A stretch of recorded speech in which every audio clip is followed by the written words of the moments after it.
하나님 말씀 보겠습니다.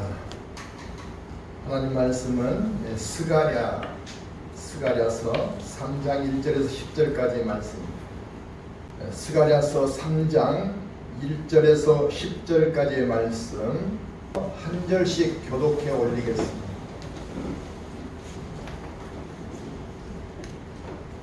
대제사장 여호수아는 여호와의 천사 앞에 섰고 사탄은 그의 오른쪽에 서서 그를 대적하는 것을 여호와께서 내게 보이시니라. 여호와께서 사탄에게 이르시되 사탄아, 여호와께서 너를 책망하노라. 예루살렘을 택한 여호와께서 너를 책망하노라. 이는 불에서 꺼낸 그슬이 나가느냐 하실 때에 여호수아가 더러운 옷을 입고 천사 앞에 서 있는지라. 여호와께서 자기 앞에 선 자들에게 명령하사 그 더러운 옷을 벗기라 하시고 또 여호수아에게 이르시되 내가 내 죄악을 제거하여 버렸으니 내게 아름다운 옷을 입히라 하시고 내가 말하되 정결한 관을 그의 머리에 씌우소서 하매 곧 정결한 관을 그 머리에 씌우며 옷을 입히고 여호와의 천사는 곁에 섰더라. 여호와의 천사가 여호수아에게 전하여 이르되 만군의 여호와의 말씀에 내가 만일 내 도를 행하며 내 규례를 지키면 내가 내 집을 다스릴 것이요 내 뜰을 지킬 것이며 내가 또 너로 여기 섰는 자들 가운데 왕래하게 하리라. 대제사장 여호수아야, 너와 내 앞에 앉은 내 형제들은 내 말을 들을 것이다. 이들은 예루의 사람들이라. 내가 내 종상을 나게 하리라. 만군의 여호와가 말하노라. 내가 너 여호수아 앞에 세운 돌을 보라. 한 돌에 7 눈이 있느니라. 내가 거기에 새길 것을 새기며 이 땅의 죄악을 하루에 제거하리라. 만군의 여호와가 말하노라. 그날에 너희가 각각 포도나무와 무화과나무 아래로 서로 주제하라 하셨느니라. 아멘. 사랑관의 하나님 아버지, 이 시간도 저희들과 함께 해주셔서 말씀을 깊이 총명해 주셨고 그 말씀을 깨닫는 지혜와 총명을 허락해 주시옵소서. 또 그 말씀 붙들고 나갈 때 하나님의 하려는 사랑을 더욱더 깨닫게 해주시고 반석 같은 믿음을 갖는 힘이 되어서 세상을 이기게 해 주시옵소서. 감사드리오며 예수님 이름으로 기도합니다.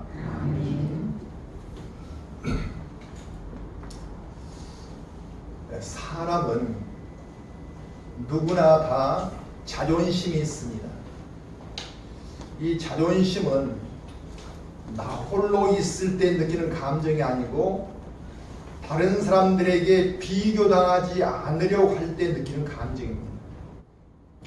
또 그 비슷한 감정으로 자신감이라는 것이 있는데, 자신감은 어떤 과제나 어떤 과업을 내가 능히 수행해낼 수 있다고 하는 자신에 대한 믿음인 것입니다.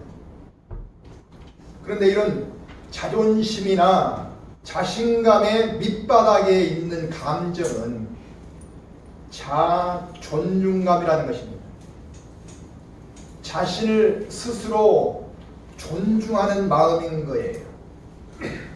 1890년에 윌리엄 제임스라는 사람이 학문적으로 이를 발표했습니다. 그리고 자존심과 자신감을 줄여서 자존감이라고 이야기합니다.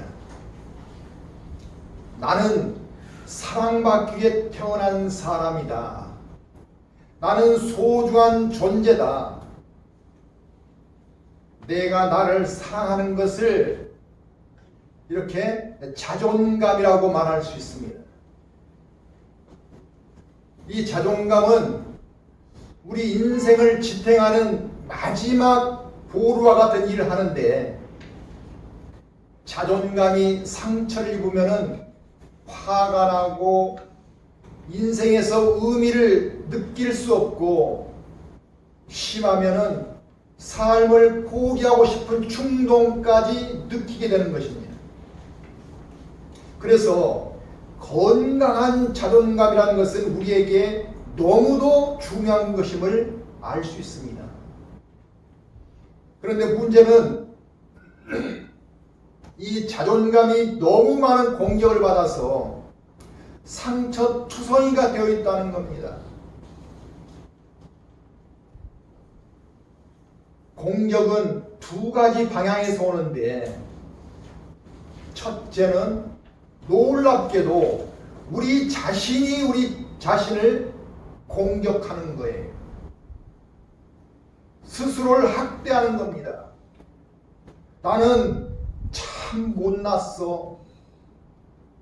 이렇게 자신을 비하하는 거예요. 두 번째는 이 공격이 밖에서 오는 겁니다. 직장, 학교, 어떤 모임이나 친구나 심지어 가정 등에서조차 공격을 받는 경우가 많습니다. 너가 그럴 줄 알았어. 너 하는 일이 그렇지 뭐 하는 말을 들을 때가 있습니다.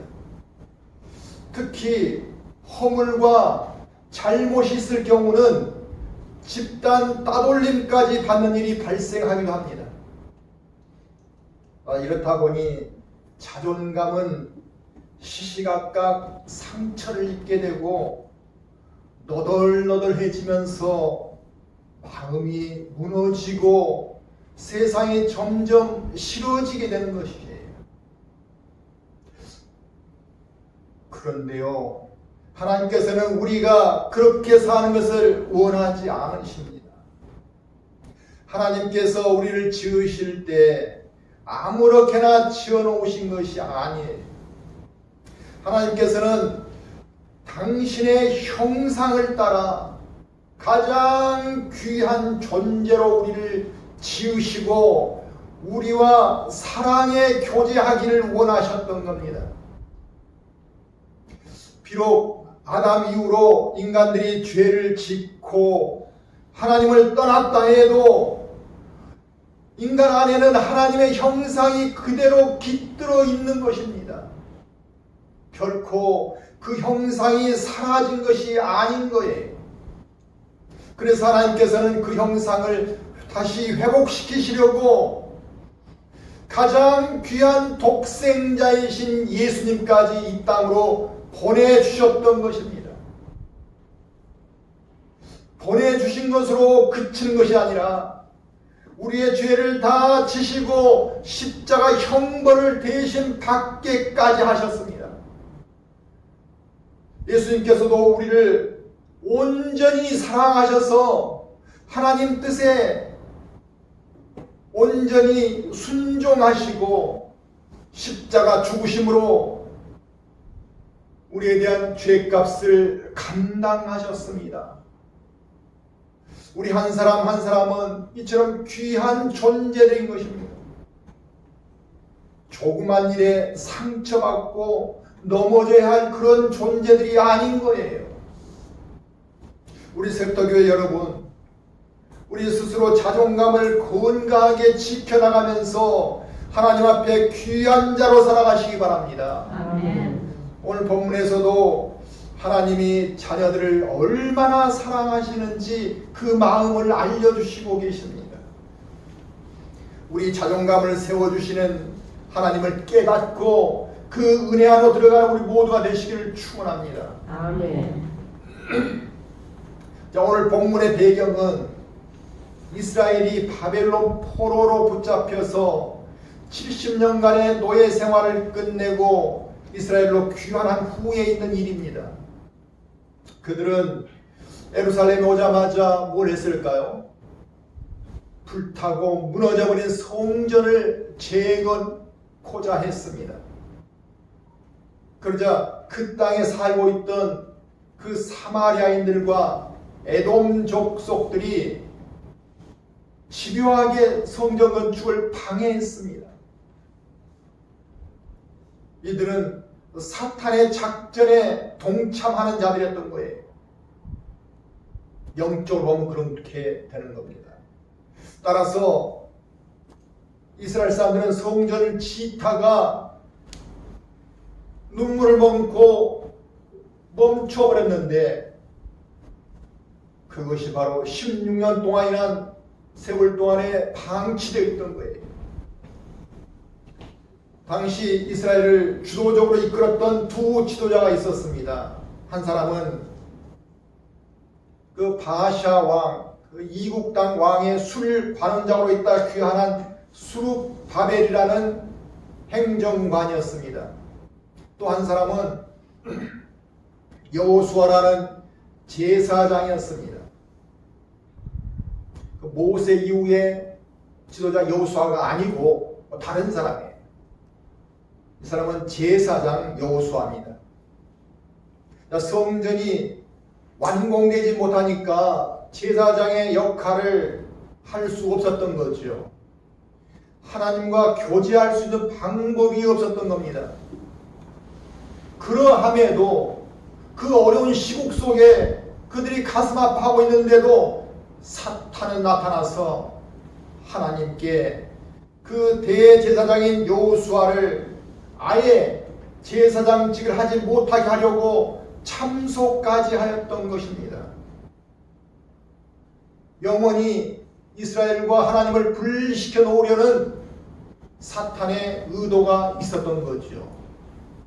우리 1절을 보면은 사탄이 대제사장 여호수아를 하나님께 고소하는 장면이 나옵니다.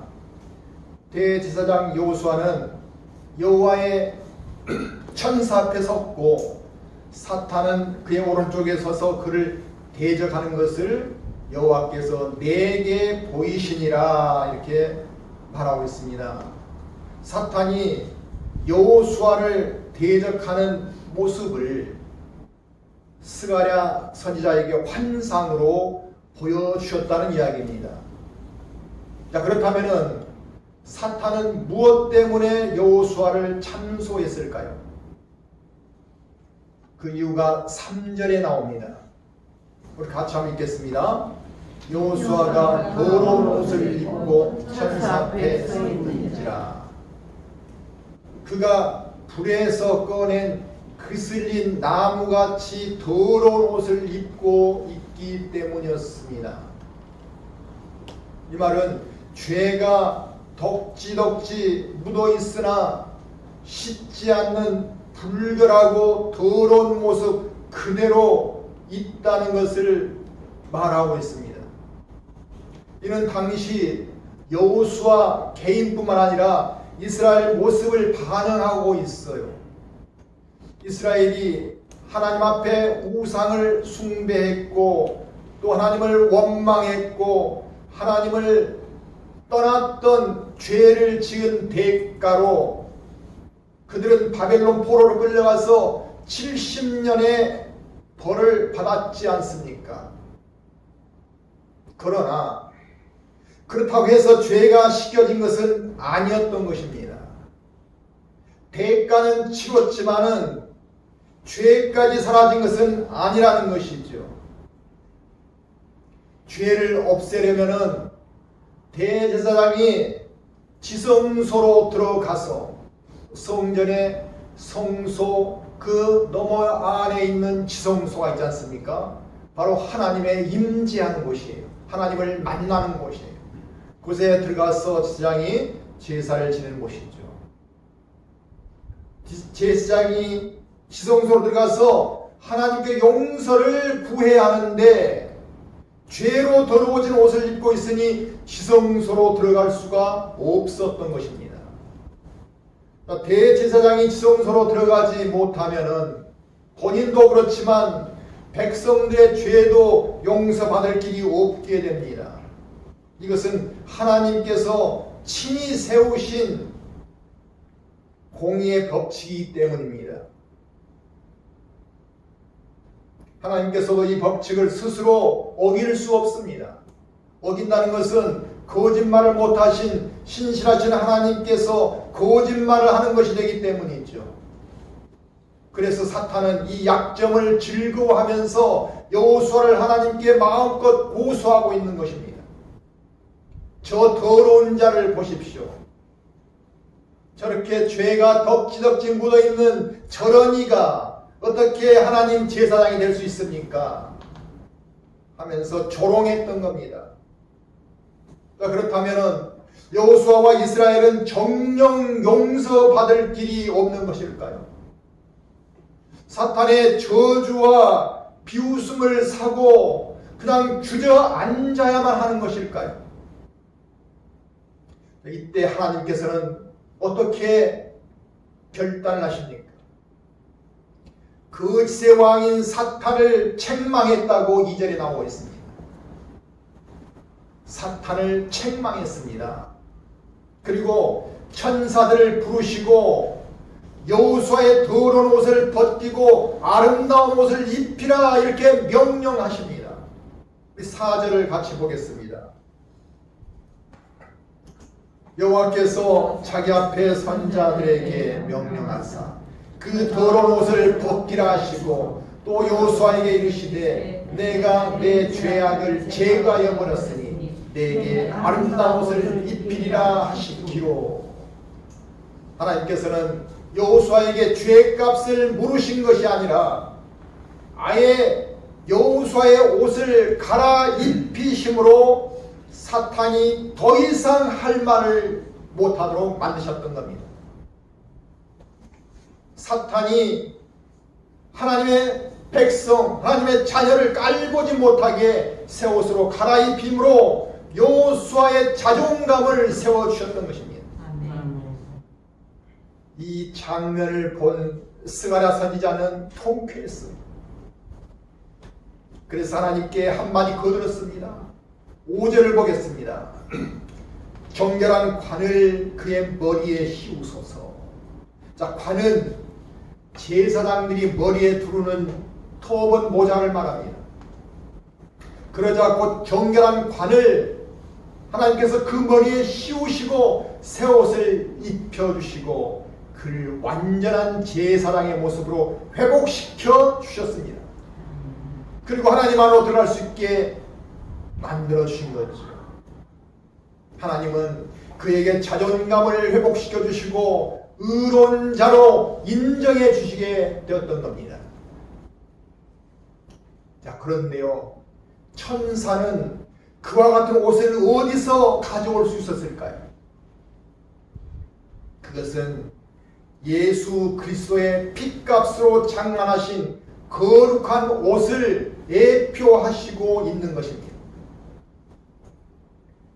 하나님께서는 먼 뒷날 십자가에서 있을 일을 시간과 공간을 초월해서 미리 가져오게 하여 그 옷으로 입혀주셨던 겁니다. 십자가 사건은 미리 예정된 하나님의 계획이셨습니다. 그 기약대로 예수님께서는 온 인류에게 이 옷을 주기 위해서 옷벗김을 당하시고 몸까지 찢기움을 감당하셔야만 했던 것입니다. 이렇게 충분하게 죄값을 치르고 만들어주신 옷이기 때문에 사탄은 더 이상 항의할 수가 없었던 것입니다. 하나님께서는 우리의 연약함에 대해서 너무 잘 아시고 계십니다. 우리가 예수님을 믿고 구원을 받았지만 아직도 우리는 성화된 과정에서 육적 소욕과의 싸움을 하고 있는 상태입니다. 육적 삶에서 넘어지고 실패를 겪을 때마다 사탄은 우리를 비하여 낙담하게 만들고 우리 자신을 하찮은 존재로 여기게 합니다. 뿐만 아니라 우리를 죄책감에 가두고 삶의 의지를 꺾어버리기도 합니다. 절망하여 살아갈 힘을 잃게 만든 일도 있는 것입니다. 그렇지만 하나님께서는 우리가 하나님 자녀임을 분명하게 말씀하십니다. 다윗이 성령 감동으로 기록한 시편 7절 보면은 내가 여호와의 명령을 전하노라. 여호와께서 내게 이르시되 너는 내 아들이라. 오늘 내가 너를 낳았도다. 이렇게 말씀하시고 있습니다. 하나님을 믿는 자들은 분명히 하나님의 자녀인 것을 알아야 합니다. 가장 사랑받는 존귀한 자라는 것을 알아야 합니다. 아멘. 그래서 하나님께서는 사탄에게 넘어가지 않도록 하나님께 영광 드리는 삶을 살라고 말씀하십니다. 하나님은 우리에게 영광을 받고 싶어서 그렇게 말씀하신 것이 아니라 우리가 하나님의 축복 안에 있도록 하기 위함인 것입니다. 이렇게 우리를 위해서 힘쓰시는 하나님이시지만 우리가 평온할 때는 하나님을 얼마나 자주 잊고 삽니까? 그 은혜를 우리가 감사하고 있습니까?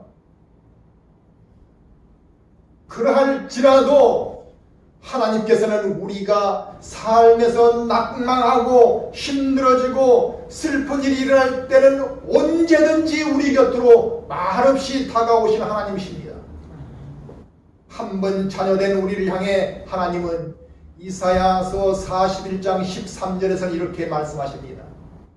이는 나 여호와 너의 하나님이 내 오른손을 붙들고 내게 이르기를 두려워하지 말라. 내가 너를 도우리라 할 것임이라. 우리에게 오른손을 붙들어 주시면서 두려워하지 말라. 내가 너를 도울 것이다. 그 약속을 믿고 받으시기를 축원합니다. 아멘. 어린아이 같은 우리가 어떤 위험에 빠지지 않을까, 어떤 유혹에 빠지지 않을까, 낙심 가운데 있지 않을까 염려되어서 항상 붙들고 계신다는 겁니다. 우리를 긍휼히 여기시는 하나님을 깨닫는 우리가 되시기를 바랍니다. 아멘. 하나님께서는 하나님 안으로 들어오는 자에 대해서는 과거 어떤 허물이 있든지 어떤 죄를 지었든지 상관하지 않습니다. 그리스도께서 이미 그의 죄값으로 충분하게 형벌을 받아주셨기 때문입니다. 그 사람은 믿음만으로 하나님과 교제할 수 있는 사람이 되는 것입니다. 다시 말하면 하나님께서는 너의 지은 죄가 무엇이냐를 물으신 것이 아니라 내가 믿음이 있느냐 하는 것만을 묻고 있는 것입니다. 이는 너가 나를 사랑하느냐는 물음과 같은 것입니다. 하나님을 깊이 사랑하는 자가 될 때 말씀을 지키며 기쁘게 하나님 일에 참여한 자가 될 수 있습니다. 우리 7절 초반부를 보겠습니다. 만군의 여호와의 말씀에 내가 만일 내 도를 행하며 내 규례를 지키면 내가 내 집을 다스릴 것이요 내 뜰을 지킬 것이며 이렇게 말씀하십니다. 이와 같이 말씀에 순종하는 삶을 살아갈 때 성전을 지키는 제사장 역할을 하게 될 것이라는 말씀이십니다. 말씀을 알아야 하나님 일을 할 수 있고 또한 말씀에 순종해야 하나님 일을 맡기실 수 있다는 것입니다. 하나님께서 원하시는 길은 실패가 없습니다. 그리고 하나님 말씀에는 하나님의 능력이 들어 있습니다. 뿐만 아니라 가장 옳은 길을 제시하고 있는 것입니다. 그래서 말씀에 순종하는 삶은 결국 승리의 길을 가게 될 줄로 믿으시기 바랍니다. 뿐만 아니라 하나님과 동행하는 평안과 천국 소망을 얻고 생명으로 살아가는 축복을 얻게 될 것입니다. 그 말씀대로 살기 위해서는 어떤 것이 우리에게 필요할까요? 그것은 말씀을 깨닫고 기도하며 찬양하는 생활이 우리 삶 속에서 있어야 하는 것입니다. 우리가 돈만 벌고 우리 욕구를 채우기 위해서만 사는 것이 아니라 하나님과 함께 교제하는 삶이 절실히 필요한 거예요. 이를 통해 하나님은 우리를 하나님 일에 쓰임받게 해 주실 것입니다. 베드로전서 2장 9절 초반부에 보면은 너희는 택하신 족속이요 왕같은 제사장들이요 거룩한 나라라고 말씀하시고 있습니다. 그리스도인들은 하나님께서 제사장 직분으로 기름 부은 자들인 것입니다. 우리가 얼마나 귀합니까? 하나님께서 우리를 제사장으로 각자 기름 부어 놓으셨습니다. 하나님께서 제사장에게 주신 가장 중요한 임무는 백성들과 하나님 사이에 다리 역할을 하는 것입니다. 세상 사람들과 하나님과의 사이에 다리 역할인 것이죠. 그래서 그들에게 하나님의 말씀을 전해주고 또 그들의 고통을 하나님께 아뢰어서 화목한 관계를 만드는 일인 거예요. 본문 7절 하반부에 보면은 내가 또 너로 여기 섰는 자들 가운데 왕래하게 하리라 이렇게 말씀하십니다. 여기 섰는 자들은 아직 성전이 아닌 뜰에 있는 사람들을 지칭합니다. 성전 안으로 들어가지 못하고 성전 마당만 밟고 다니면서 아직 하나님의 은혜를 맛보지 못한 사람들인 것이죠. 그냥 교회만 왔다 갔다 하는 사람들, 그런 사람들인 것이죠. 그들 안에 하나님이 안 계시기 때문에 여전히 육신의 소욕을 따라서 죄에 써 있는 삶을 추구하는 사람들이 되는 것입니다. 그 사람들은 죄에 빠지고 인생에서 넘어지는 삶이 필연적으로 따라올 수밖에 없는 거예요. 따라서 제사장인 여호수아를 향해서 그들에게 하나님 말씀을 전하고 그들의 힘들고 어려운 부분을 알아내서 하나님께 고해 드리라고 말씀하고 있는 거예요. 다시 말하면 세상과 하나님 사이에 다리 역할을 하는 중보자로서 제사장의 직분을 수행해라 이렇게 허락하셨다는 말씀이에요. 그러나 구약시대의 제사장은 오직 그리스도께서 오실 때까지만 한시적인 일을 하는 자리임을 분명히 말씀하시고 있습니다. 우리 8절 보겠습니다. 같이 읽겠습니다. 대제사장 여호수아야, 너와 내 앞에 앉은 내 동료들은 내 말을 들을 것이니라. 이들은 예표의 사람들이라. 내가 내 종 싹을 나게 하리라. 네, 구약시대 제사장들의 행위는 예수님의 사역을 미리 보여주는 표지에 지나지 않는다는 말씀이세요. 제사로 죄를 사하는 그 행위는 앞으로 예수님이 오실 일을 미리서 알려주는 표지다 그 말이죠.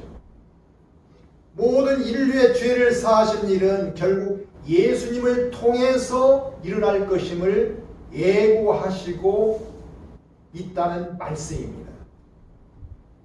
여기서 싹이 나오는데 싹은 예수님을 상징하고 있습니다.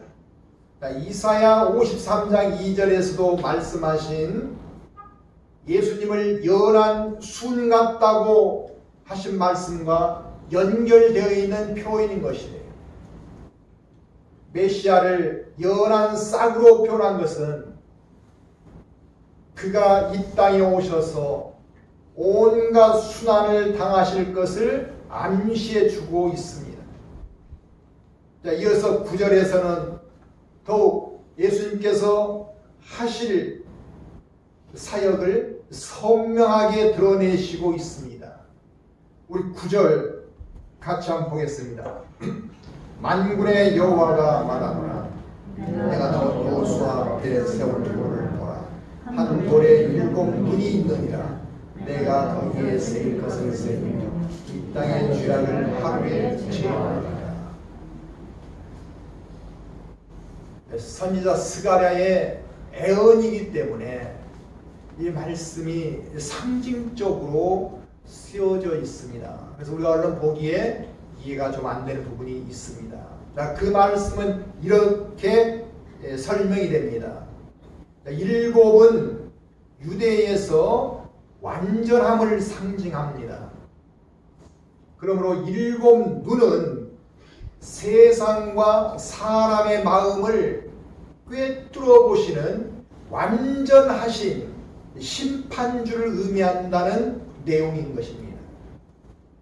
자, 그 눈으로 믿는 자와 믿지 않는 자를 정확히 가려내시고 믿는 자에게는 모든 죄를 사해 주시는 분이심을 알려주시고 있습니다. 그리고 십자가에서 죽으시는 그 하루를 통해 모든 사람들에게 구원의 길을 열어놓게 되실 것을 약속하시고 계신 것입니다. 하나님께서는 예나 지금이나 항상 인간들을 긍휼하심으로 사랑하십니다. 때문에 그리스도를 통해 죄사함의 문을 열어놓으시고 허물이 있는 자도 죄가 있는 자도 들어오게 하십니다. 이사야서 65장 2절에 보면은 내가 종일 손을 펴서 자기 생각을 따라 옳지 않은 길을 걸어가는 패역한 백성들을 불렀나니 이렇게 말씀하고 있습니다. 선한 자만이 아니라 패역한 백성들을 부르는 것은 그들을 바라볼 때마다 마음이 찢어지고 아팠다는 거예요. 그래서 그 아픈 마음을 가지고 그들이 빨리 품에 들어올 수 있도록 기다리신다는 내용이십니다. 왜냐하면은 머뭇거리다 사탄의 계략에 빠져서 죄를 짓고 힘들고 허탄한 삶을 살게 되기 때문이에요. 하나님 자녀로서의 자존감을 잃어버리기 때문이에요. 사탄의 게임에 빠지게 되면은 정욕적인 삶을 위해서 인생에서 가장 중요한 것들을 놓치게 됩니다. 인생을 하나님 자녀로서 살지 못하고 의미 없게 허비할 뿐만 아니라 하나님과의 사랑과 하나님이 주시는 영생의 축복을 누릴 수 없기 때문입니다. 인생의 행복은 결코 돈이나 권력이나 명예에 있지 않습니다. 얼마 전에 전두환 대통령 재판하는 과정 우리 보셨죠? 그분이 없는 게 뭐가 있습니까? 그렇지만은 그 초라한 모습 보셨지 않습니까? 하나님이 안 계시면은 아무것도 그의 그 초라함을 만져줄 수 없는 겁니다. 인생의 행복은 결코 돈이나 권력이나 명예로만 해결될 수 없습니다. 그것이 전부로 생각하는 것은 사탄이 넣어주는 생각인 것입니다. 우리가 조그만 것을 가질지라도 인생은 하나님과 함께할 때만이 진정한 행복을 찾을 수 있습니다. 그리고 아름다운 자존감을 지닐 수 있는 것입니다. 하나님과 함께하는 생명의 삶을 통해 건강하고 아름답고 평안하고 감사한 삶이 되시기를 축원합니다. 아멘. 아직도 하나님을 모르는 사람에게 하나님을 전하는 일은 우리의 몫입니다. 그 사람들을 하나님께 인도하고 하나님께 기쁨을 드리는 우리가 되시기를 주님의 이름으로 축원합니다. 아멘. 기도하겠습니다.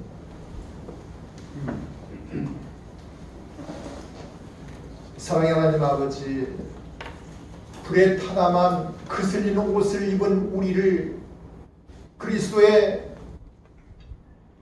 옷으로 갈아입혀 주신 하나님 아버지, 너무도 감사합니다. 우리의 삶을 날마다 지켜주심을 또한 이 시간에 생각하면서 하나님의 그 은혜 안에 들어가기를 원합니다. 하나님의 기쁜 교제 안에 있게 해주시고 하나님의 기뻐하시는 삶을 살아가는 우리 되게 하여 주시옵소서.